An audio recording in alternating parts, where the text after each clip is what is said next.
안녕하세요. 향기설입니다. 이 시간에는 두아디라 교회에 보낸 편지에 관해서 묵상하겠습니다. 두아디라 도시는 일곱 교회들 가운데 가장 인지도가 낮은 이러한 도시였지만 실제로 이 두아디라 교회에 보낸 편지는 일곱 교회들 가운데 가장 긴 편지입니다. 그래서 이 두아디라 교회들에게 보낸 편지에 관해서 이 시간에 묵상해 보겠습니다. 긴 만큼 교훈도 많다고 볼 수가 있습니다. 먼저 두아디라 교회 보낸 편지를 읽겠습니다. 요한계시록 2장 18절부터 29절까지입니다. 두아디라 교회 사자에게 편지하라. 그 눈이 불꽃 같고 그 발이 빛난 주석과 같은 하나님의 아들이 이르시되 내가 내 사업과 사랑과 믿음과 섬김과 인내를 아노니 내 나중 행위가 처음 것보다 많도다.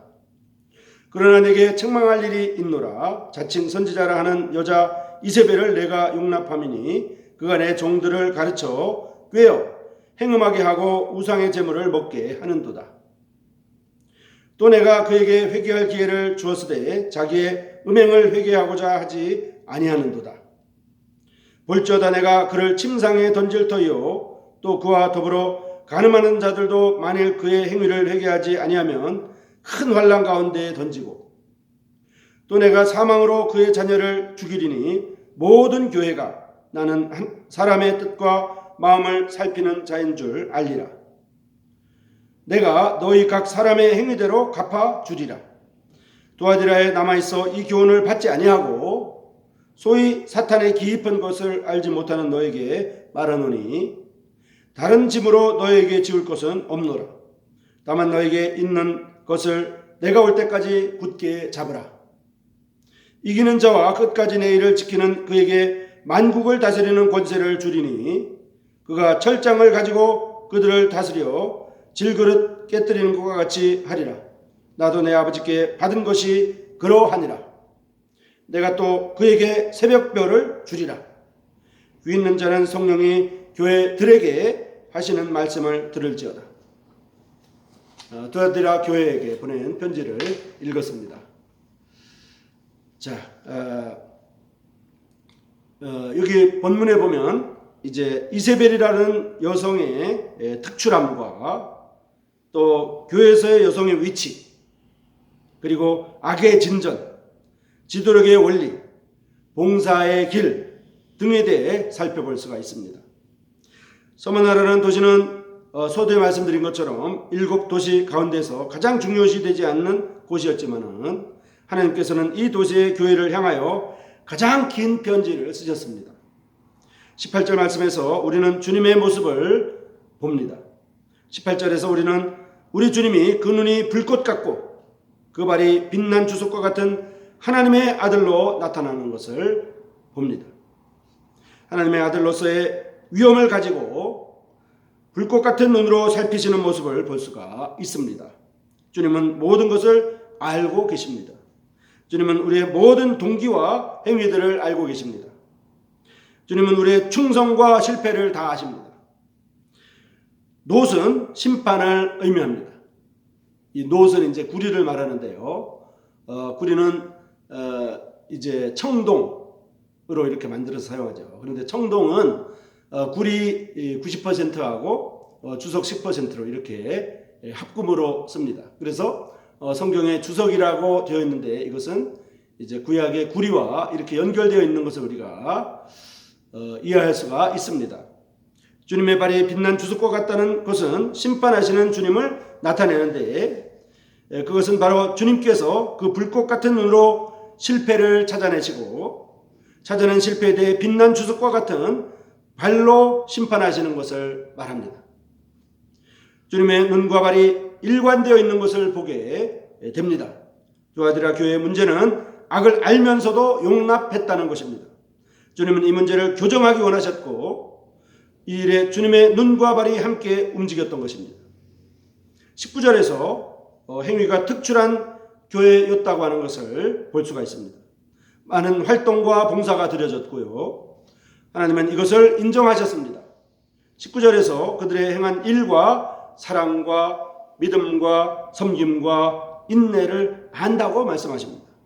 나중 행위가 처음 것보다 많다는 말씀에서 우리는 그들의 이러한 일들이 계속해서 발전했음도 알 수가 있습니다. 20절에서 누룩이 이 교회에 파고드는 것을 보게 됩니다. 마태복음 13장의 7 비유와 연관시켜서 이해하는 분들이 있는데요. 또 그렇게 이해할 수가 있는데요. 우리는 두아디라 교회에 보낸 이 서신이 네 번째 서신임을 생각할 때 마태복음 13장의 네 번째 비유를 살펴보면 도움이 됩니다. 마태복음 13장의 네 번째 비유에서는 여성이 가루 서말 속에 누룩을 갖다 놓는 모습이 나오는데, 본문에서도 이세벨이라는 여성이 교회에 누룩을 퍼뜨리는 것을 보게 됩니다. 이 문제가 즉각 다뤄지지 않으면 누룩처럼 부풀어져서 교회를 파괴시킬 것입니다. 20절 말씀에서 잘못된 가르침으로 믿는 자들이 심각한 영향을 받는 것을 보게 됩니다. 24절에서 사단의 깊은 것이 교회에 들어오는 지경에까지 이르는 것을 볼 수가 있습니다. 잘못된 가르침을 방치하게 되면 악한 것들이 퍼지게 되고 결국에는 사단의 깊은 것까지 허용하게 된다는 말씀입니다. 죄가 우리 가운데 들어올 때 즉각 다루지 않으면 우리는 이 악을 서서히 정당화하게 되고 결국에는 타락하게 되고 맙니다. 잘못된 교훈을 퍼뜨린 교사의 이름은 이세벨입니다. 실제 이름이 이세벨이었는지 아니면 그녀가 행한 일의 성격이 구약의 이세벨과 같았기 때문에 그렇게 불린 것인지는 알 수 없지만 그녀가 행한 일을 구약의 이세벨의 일과 비교해서 생각해 볼 수가 있습니다. 구약의 이세벨은 이스라엘 민족에게 우상 숭배와 부도덕을 끌어들인 여성이었습니다. 그녀는 자기 남편을 충동시켜서 악을 용납하게 하였고 이스라엘 민족을 타락시켰던 여성입니다. 1500여 년이 지난 후에 여기에 또한 이세벨이 다시 등장합니다.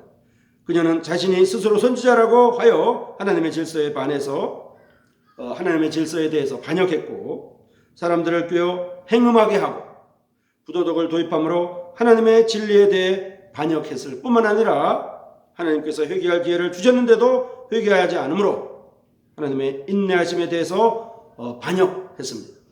이세벨은 교회 안에서 여성이 공적으로 가질 수 없다는 가르침에 대항해서 스스로 선지자라고 자칭했습니다.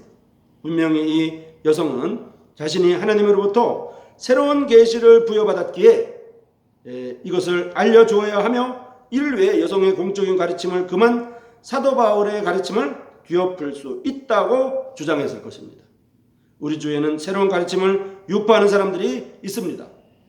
이 모든 것들은 하나님의 말씀을 근거로 해서 시험해 보아야만 합니다. 20절에서 우리는 주님을 위한 봉사가 특징적이어서 주님의 일에 유행했던 두아디라 교회가 한 여성과 그를 추종하는 무리들로 인해서 파괴되는 것을 볼 수가 있습니다. 우리가 서로 용납해야 한다고 말하지만은 이 용납은 연약을 위한 것이지 악을 위한 것이 결코 아닙니다. 악을 용납하지 않는 것은 사랑의 결여가 아닙니다. 진정한 사랑은 하나님을 사랑하고 하나님의 진리와 하나님께 속한 사람들을 사랑하는 것이므로 사랑은 악을 용납할 수 없는 것입니다.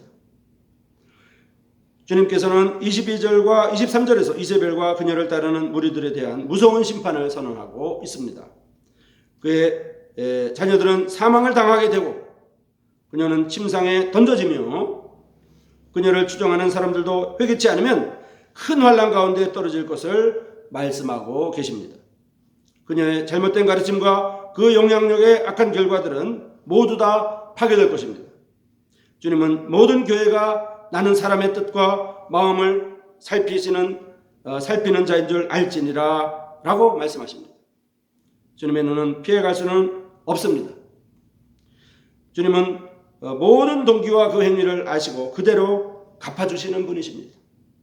24절부터 28절에서 우리는 두아디라의 남은 자로서 이 이세벨의 교훈을 따르지 아니하고 주님께 충성된 이러한 사람들에 대해서 주님께서 그들의 충성심을 격려하시고 상급을 허락하시는 것을 볼 수가 있습니다. 그들은 어려운 시기에 하나님의 진리를 지키고자 충성했던 사람들입니다. 교회가 아주 작고 연약해 보여도 우리는 하나님의 도우심을 따라 하나님의 진리에 충성해야 합니다. 하나님은 충성된 사람을 칭찬하고 격려하십니다. 주님께서는 두아디라 교회 남은 자들에게 너에게 있는 것을 내가 올 때까지 굳게 잡으라고 말씀하십니다. 주님께서 다시 오실 때 우리에게 상급을 주신다는 것을 기억합니다. 26절 이하에서 우리는 이렇게 충성된 사람들에 대한 주님의 관대함을 볼 수 있습니다.